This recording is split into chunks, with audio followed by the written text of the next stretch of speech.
Halo semuanya, perkenalkan nama saya Chandra Siswoyo. Kali ini saya akan menjelaskan mengenai audit internal dan lebih spesifiknya mengenai satuan kerja audit internal dan program anti pencucian uang. Langsung saja kita masuk ke berikutnya.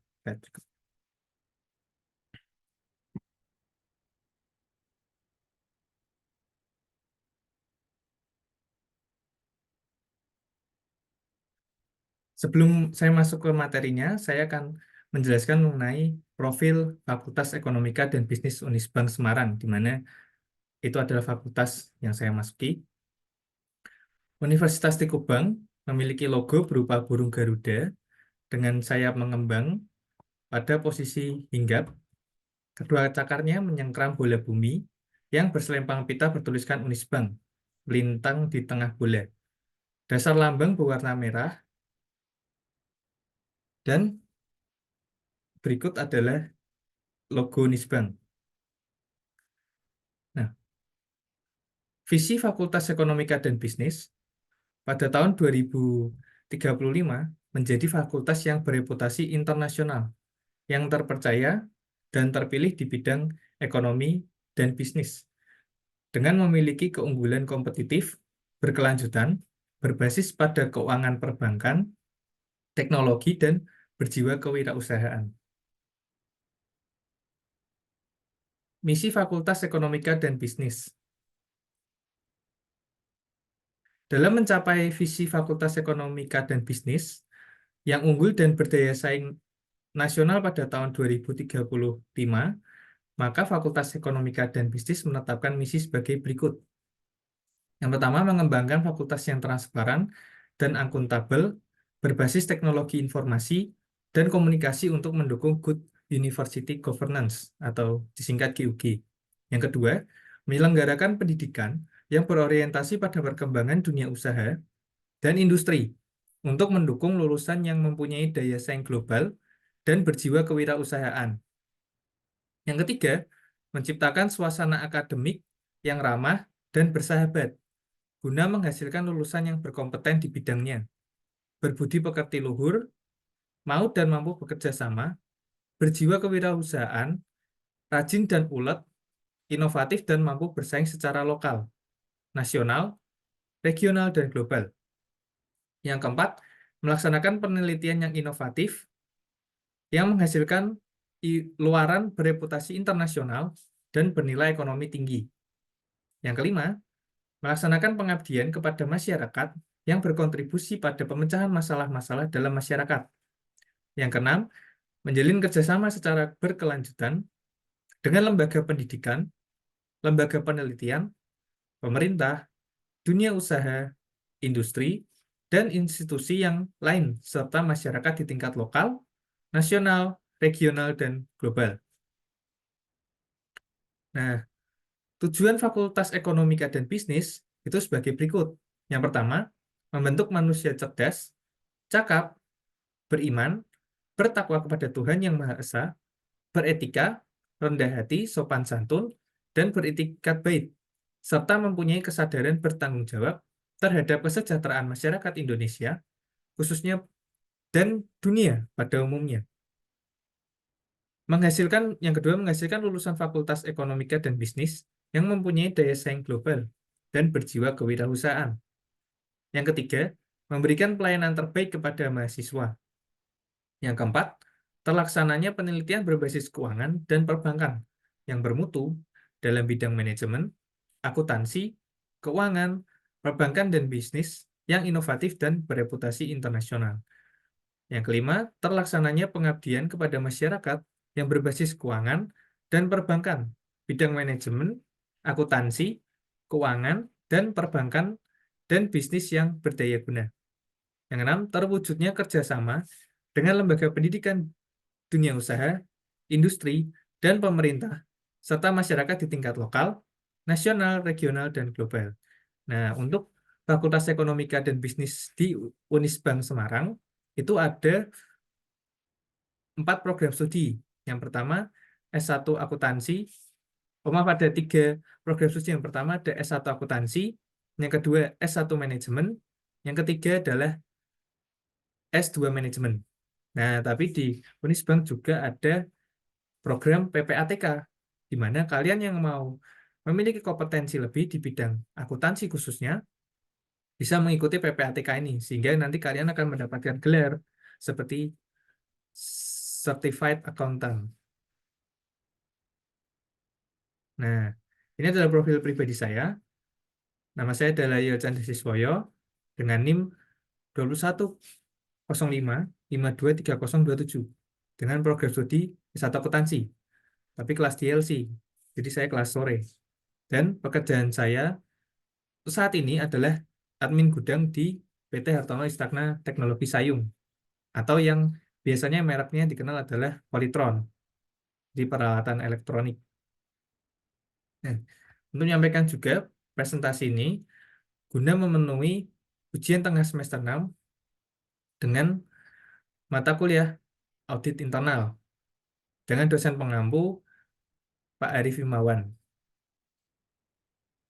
Nah, sekarang kita akan masuk ke materinya. Pokok pembahasan kita ada dua, yang masing-masing ada dua juga pembahasannya. Yang pertama adalah Satuan Kerja Audit Internal atau SKAI. Itu ada 2 poin. Yang pertama, merancang sistem pengendalian. Yang kedua, peran dan fungsi SKAI dalam sistem pengendalian. Nah, yang kedua itu adalah program anti pencucian uang. Yang pertama ada definisi pencucian uang atau money laundry.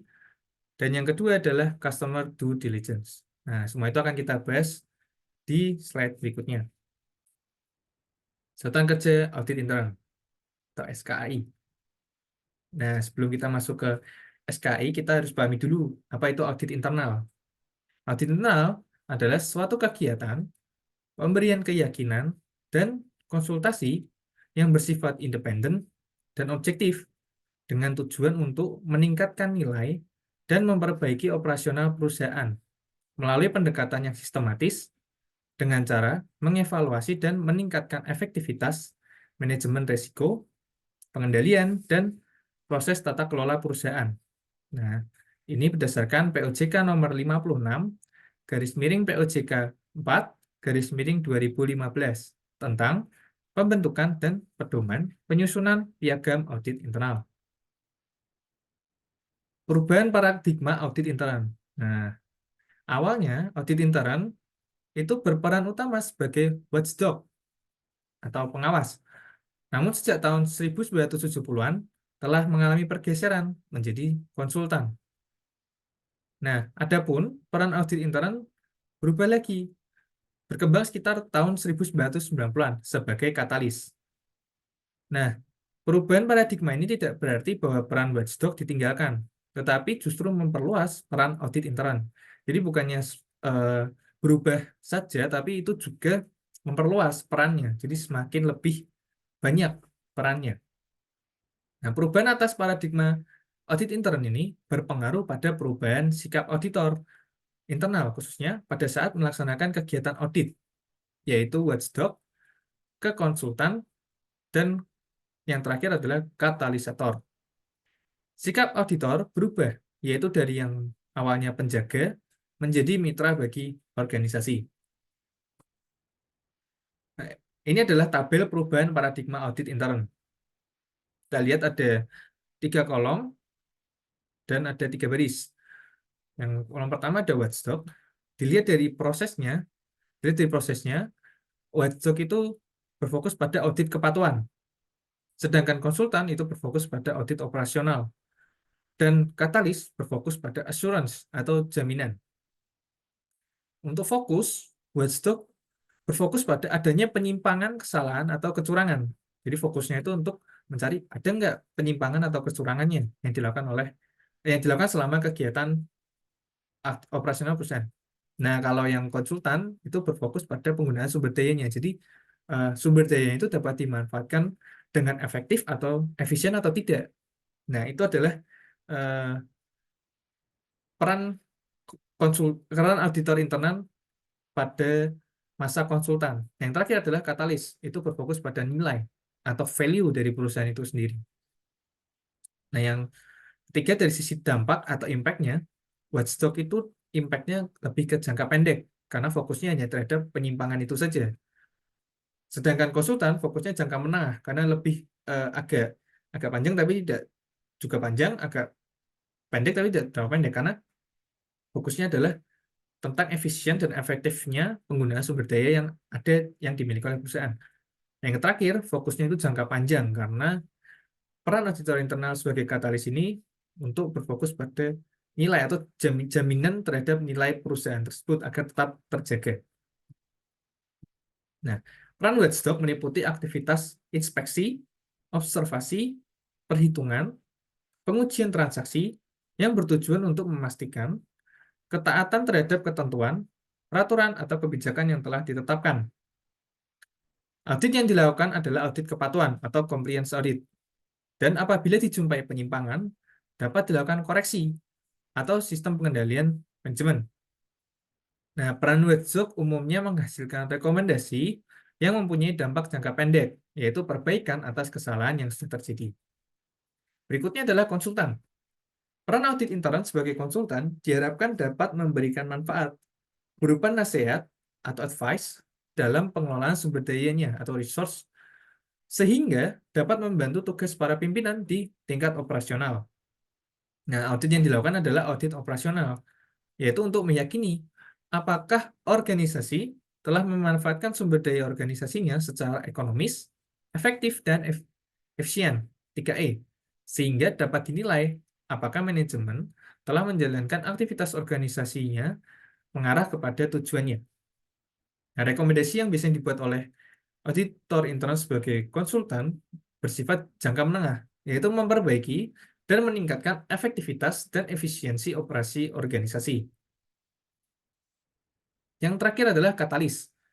Nah, peran audit intern sebagai katalis berkaitan dengan jaminan kualitas atau quality assurance. Auditor diharapkan dapat membimbing manajemen dalam mengenali berbagai risiko yang mengancam pencapaian tujuan organisasi. Nah, pemberian jasa jaminan kualitas ini bertujuan untuk meyakinkan bahwa aktivitas organisasi yang dijalankan telah menghasilkan keluaran atau output yang dapat memenuhi kebutuhan penggunanya. Nah, dalam memainkan perannya, auditor intern ini berperan sebagai fasilitator dan agen perubahan atau agen of change. Dampak dari peran ini bersifat jangka panjang, karena fokusnya terhadap nilai jangka panjang dari organisasi, terutama berkaitan dengan tujuan organisasi yang dapat memenuhi kepuasan pelanggan atau customer satisfaction dan masyarakat atau pemilik kepentingan atau stakeholders. Nah, berikutnya adalah mengenai sistem pengendalian internal. Tadi kan kita sudah membahas mengenai auditor internal, kemudian ada paradigma auditor internal, kemudian sekarang ada sistem pengendalian internal. Nah, menurut Committee of Sponsoring Organization atau disingkat COSO, pengendalian internal adalah suatu proses yang dipengaruhi oleh dewan direksi, manajemen, dan personil lain suatu entitas yang dirancang untuk memberikan keyakinan memadai mengenai pencapaian tujuan yang berkaitan dengan operasional, yaitu efektivitas dan efisiensi operasi. Yang kedua adalah pelaporan atau keandalan pelaporan keuangan, dan yang terakhir kepatuhan. Nah, kepatuhan yang dimaksud adalah terhadap hukum dan peraturan yang berlaku. Nah, contoh sistem pengendalian internal yang sederhana adalah memasang kamera pengawas. Yang kedua, melakukan presensi setiap pergantian karyawan, supaya kita tahu untuk mengendalikan para karyawan. Dan yang ketiga adalah melakukan pemeriksaan sistem komputer setiap periode. Nah, sebelum kita masuk, kita harus tahu dulu nih konsep dasar pengendalian. Kegiatan pengendalian merupakan bagian yang tidak terpisahkan dari kegiatan manajemen secara keseluruhan. Itu konsep yang pertama. Yang kedua, pengendalian terintegrasi dalam sistem dan prosedur setiap kegiatan dan satuan kerja, sehingga penyimpangan yang terjadi dapat dilakukan langkah perbaikan oleh satuan kerja yang bersangkutan. Yang ketiga, direksi memikul tanggung jawab penuh atas pelaksanaan sistem pengendalian. Yang keempat, kegiatan satuan kerja audit intern atau SKI adalah dinamisator untuk berfungsinya pengendalian setiap unit kerja agar pengendaliannya itu dapat berjalan secara dinamis, secara teratur.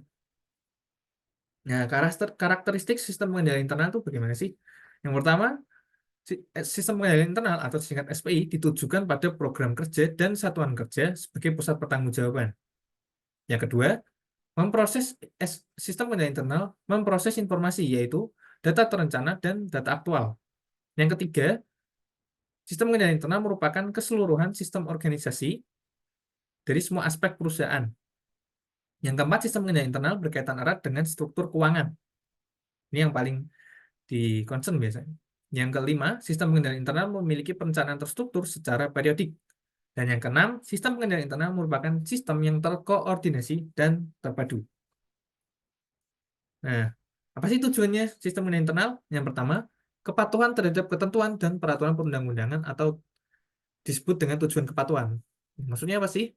Untuk menjamin bahwa semua kegiatan usaha bank telah dilaksanakan sesuai dengan ketentuan dan peraturan perundang-undangan, baik ketentuan yang dikeluarkan oleh pemerintah, otoritas jasa keuangan, maupun kebijakan, ketentuan, dan prosedur intern yang dilakukan oleh bank. Kenapa bank? Karena fokusnya kita lebih terhadap pengendalian internal yang ada di bank. Nah, yang kedua, tersedianya informasi, keuangan, dan manajemen yang lengkap, akurat, tepat guna, dan tepat waktu, atau disebut juga dengan tujuan informasi. Maksudnya apa? Untuk menjamin tersedianya laporan yang lengkap, akurat, tepat guna, dan tepat waktu yang diperlukan dalam rangka pengambilan keputusan yang tepat dan dapat dipertanggungjawabkan. Yang ketiga, efektivitas dan efisiensi dalam kegiatan usaha bank. Nah, atau tujuan operasional. Nah, maksudnya apa? Untuk meningkatkan efektivitas dan efisiensi terhadap penggunaan aset dan sumber daya lainnya dalam rangka melindungi bank dari risiko kerugian. Nah, yang keempat, meningkatkan efektivitas budaya risiko pada organisasi bank secara menyeluruh atau tujuan budaya risiko. Nah, tujuan budaya risiko dimaksudkan untuk mengidentifikasi kelemahan dan menilai penyimpangan secara dini, serta menilai kembali kewajaran kebijakan dan prosedur yang ada di bank secara berkesinambungan. Nah, sistem pengendalian internal memiliki 5 komponen. Yang pertama ada lingkungan pengendalian, yang kedua ada penilaian risiko, yang ketiga ada sistem informasi, yang keempat ada aktivitas pengendalian, yang kelima ada pemantauan, yang kelima ada pemantauan. Nah, lingkungan pengendalian merupakan dasar bagi penelitian internal yang efektif. Lingkungan pengendalian menjadi petunjuk arah bagi entitas untuk membuat karyawan sadar akan pengendalian dalam organisasi, serta hal tersebut memberikan kedisiplinan dan struktur bagi entitas. Lingkungan pengendalian berurusan dengan fungsi pengelolaan dan pengawasan di tingkat tertinggi dalam entitas tersebut. Yang kedua ada penilaian risiko. Setiap aktivitas yang dilakukan pasti memiliki risiko di dalamnya. Risiko ini bisa saja berkaitan dengan bisnis secara langsung maupun tidak. Dalam hal ini, perusahaan menilai risiko dengan manajemen perusahaan yang dilakukan dengan analisis, tindakan, dan evaluasi.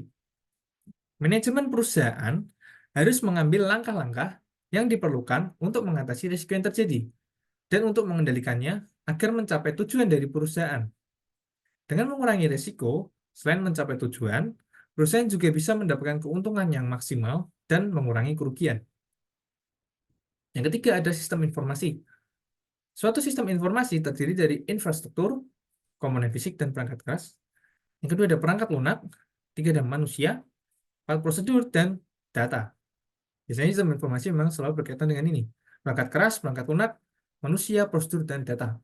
Nah, sistem informasi ini mengidentifikasikan mereka dan menyebarkan informasi untuk mendukung tercapainya tujuan pelaporan keuangan dan tujuan pengendalian internal.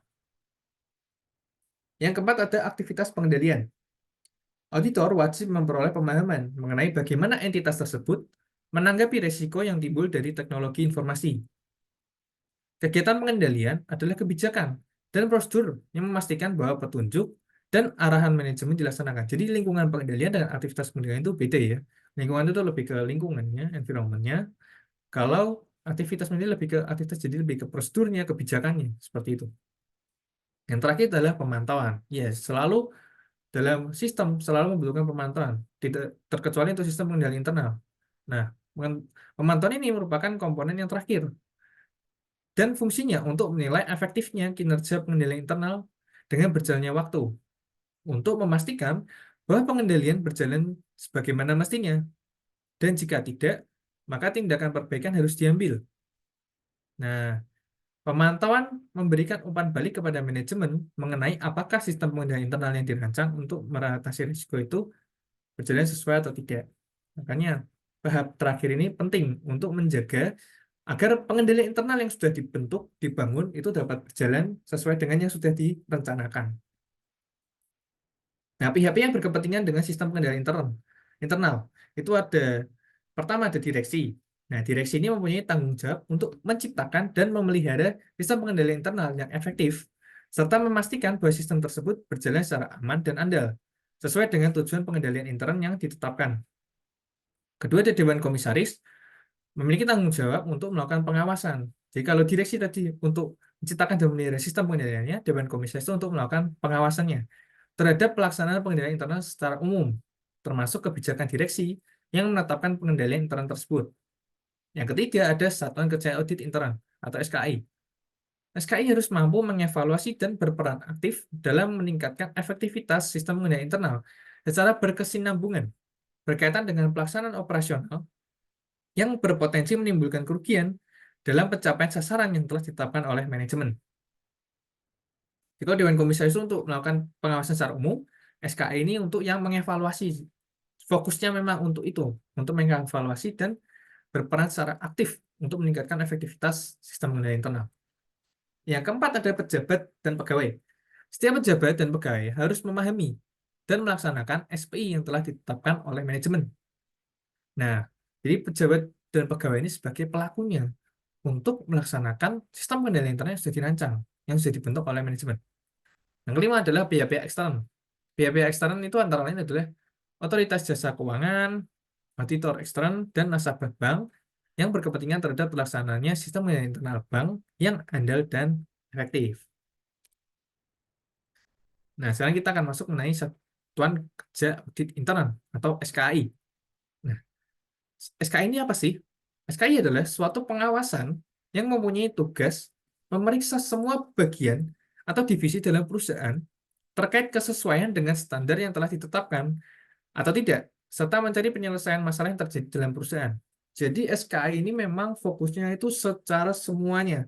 Semua bagian atau divisi dalam perusahaan tersebut itu diawasi oleh SKI atau Satuan Kerja Audit Intern supaya mereka ini pengendalian internalnya ini sudah berjalan dengan baik atau belum. Nah, itu adalah fungsi SKI. Dalam perbankan, SKI dibentuk untuk melaksanakan audit intern pada bank, yang tugas dan tanggung jawab serta fungsinya telah diatur dalam standar pelaksanaan fungsi audit intern bank atau disingkat SPFIB. Nah, hal ini tercantum dalam Peraturan Bank Indonesia nomor 1/6/PBI/1999 tanggal 20 September 1999. Pasal 9 huruf B yang berbunyi, Bank Umum wajib membentuk Satuan Kerja Audit Intern sebagai pelaksana fungsi audit internal.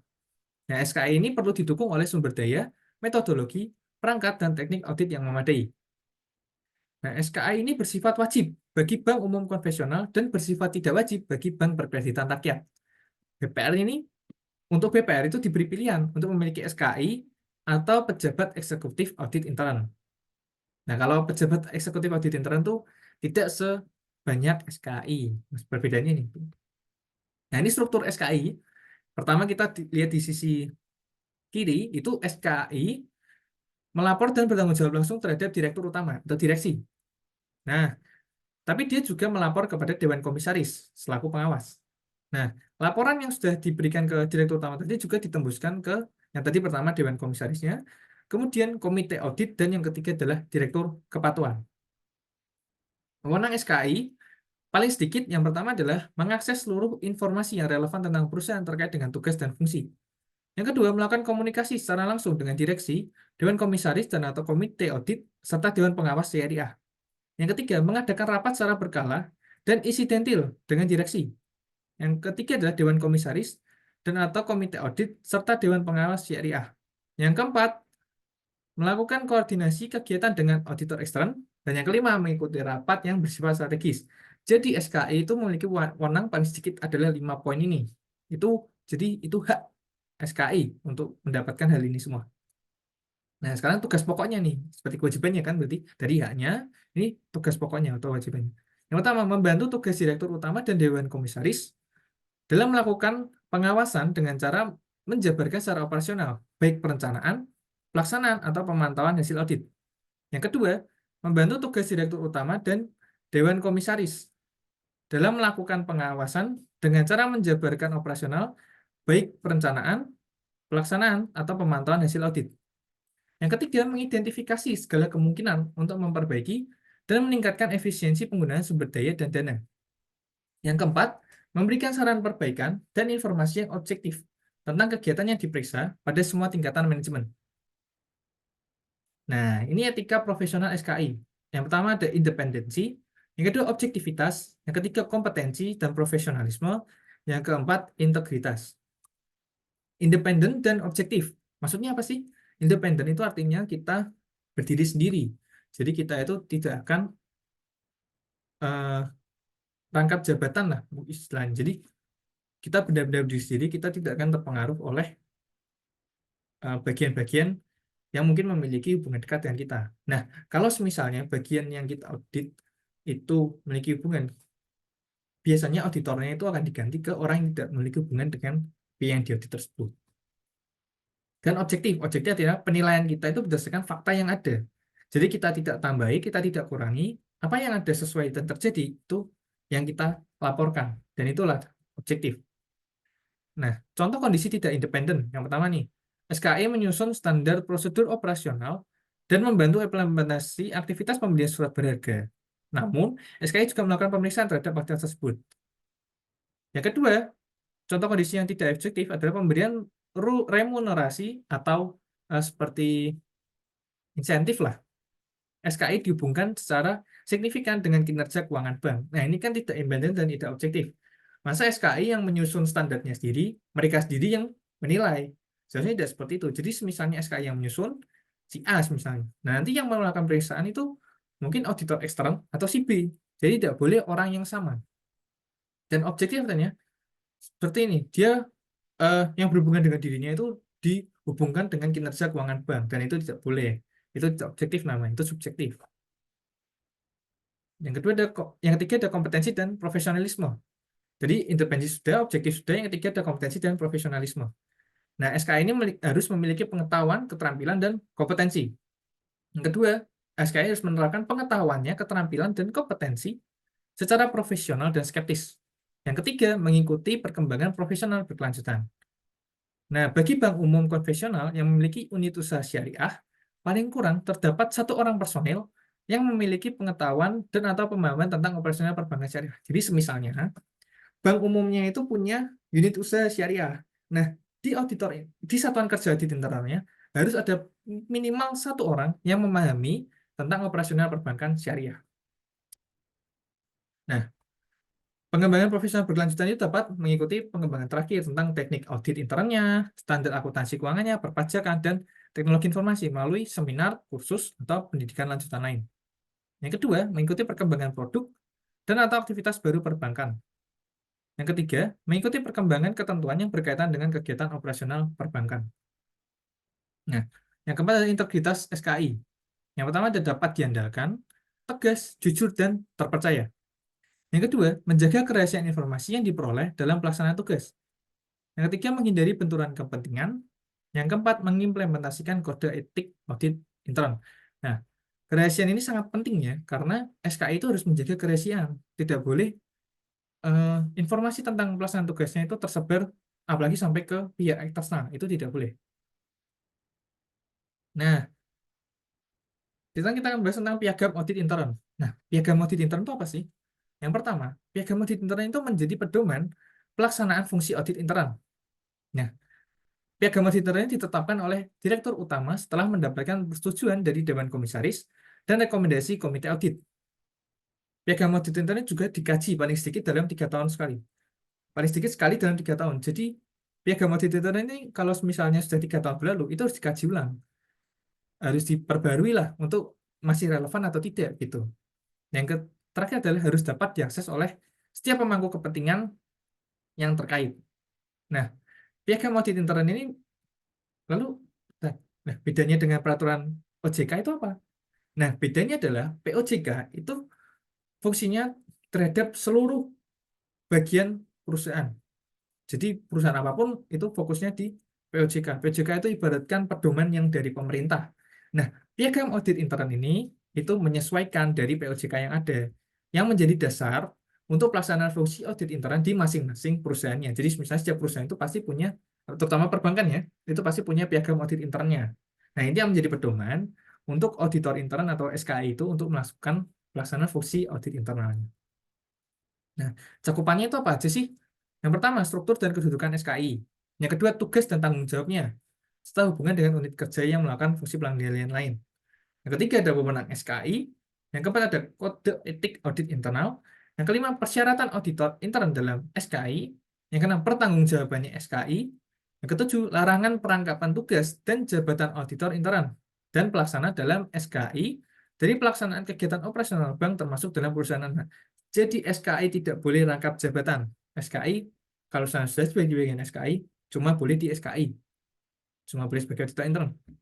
Yang delapan, kriteria penggunaan tenaga ahli ekstern dalam mendukung fungsi audit intern. Yang kesembilan, syarat dan ketentuan yang harus dipenuhi oleh SKI untuk menjaga independensi apabila diminta untuk memberikan layanan konsultasi atau tugas khusus lain. Yang ke-10 itu adalah tanggung jawab dan akuntabilitas kepala SKI. Yang ke-11 persyaratan untuk memenuhi standar profesional audit intern. Yang ke-12 ada prosedur dalam koordinasi fungsi audit intern dengan ahli hukum atau auditor eksternal.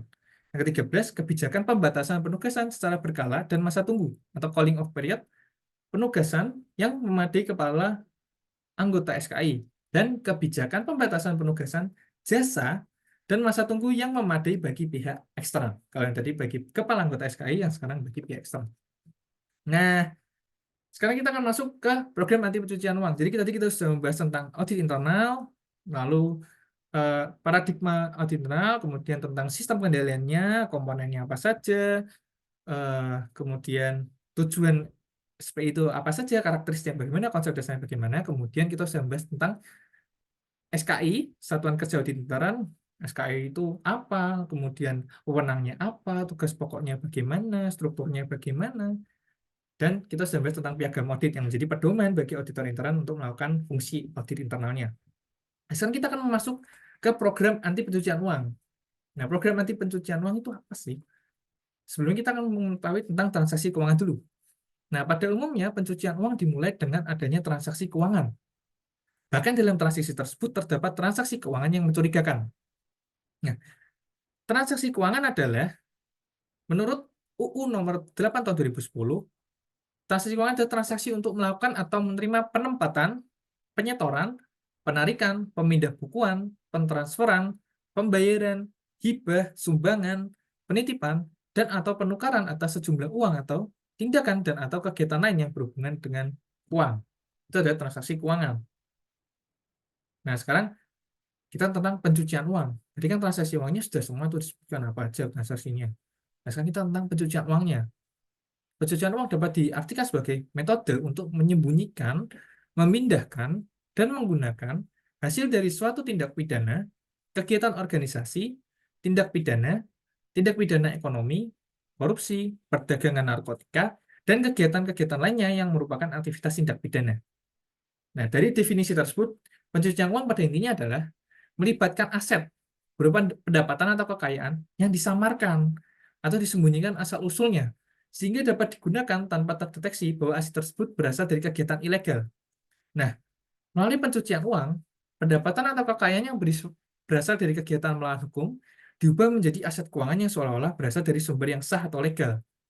Dan ini inti dari pencucian uang. Jadi pencucian uang itu intinya adalah untuk menyamarkan atau menyembunyikan asal-usul dari pendapatan kita atau uang hasil kegiatan tindak pidana. Bisa berupa korupsi, bisa berupa perdagangan narkotika, atau kegiatan-kegiatan lainnya yang mengatas tindak pidana. Suap itu juga termasuk ya. Nah, itu disamarkan supaya seolah-olah uang yang didapatkan itu berasal dari sumber yang sah secara hukum. Nah, itu adalah inti dari pencucian uang. Kalau uangnya sah, kita bisa pakai uangnya tanpa harus khawatir. Jadi ketika ditanya, oh ini uang saya sah dari ini misalnya.